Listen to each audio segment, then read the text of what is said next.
నేనేం నేరం చేశాను, నాకు ఒక్కడికే శాంతి భద్రతలు అడ్డొస్తాయా?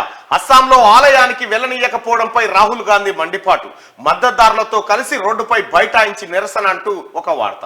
సరే, ఈ పార్టీ ఇక్కడి వరకు పెడితే రాహుల్ గాంధీ ఆలయానికి పోతే వచ్చిన ఇబ్బంది ఏముంది? రాహుల్ గాంధీని ఆలయానికి రమ్మని మీరే ఆహ్వానిస్తారు, రాకపోతే రాలేదంటారు.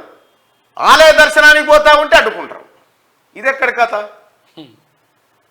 ఇది విచిత్ర వైఖరి. ఇది రాముడు కూడా మెచ్చుకోడు ఈ కార్యక్రమాన్ని. రాకపోతే వస్తలేడు అంటున్నారు. రాముడు కూడా ఈ కార్యక్రమాన్ని మెచ్చుకోడు.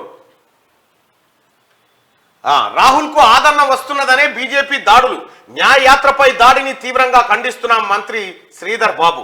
రాహుల్ కు అస్సాం ప్రభుత్వం క్షమాపణలు చెప్పాలని డిమాండ్. హైదరాబాద్ లో కాంగ్రెస్ క్యాండిల్ ర్యాలీ నిర్వహించినటువంటి పరిస్థితి చూస్తా ఉన్నాం. ఇక్కడ రాహుల్ కు ఆదరణ వస్తున్నదనే బీజేపీ దాడులు చేస్తా ఉన్నదని చెప్పి మంత్రి శ్రీధర్ బాబు అంటా ఉన్నాడు. ఇక రాహుల్ కు అస్సాం ప్రభుత్వం క్షమాపణలు. నిజంగా అస్సాంలో రాహుల్ గాంధీ భారత్ న్యాయ జోడో యాత్రకు సంబంధించి ఆయన కారు పోతా ఉంటే పక్క పొంటి తీటలు వెళ్ళి ఓ ఓ ఓ ఓ ఒకటే వెళ్ళి దిగి సమాధానం చెప్దామంటే ఆడలేరు, పారిపోయారు.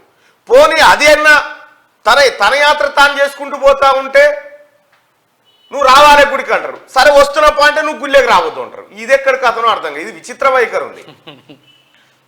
ఇది చాలా విచిత్రం ఉంది.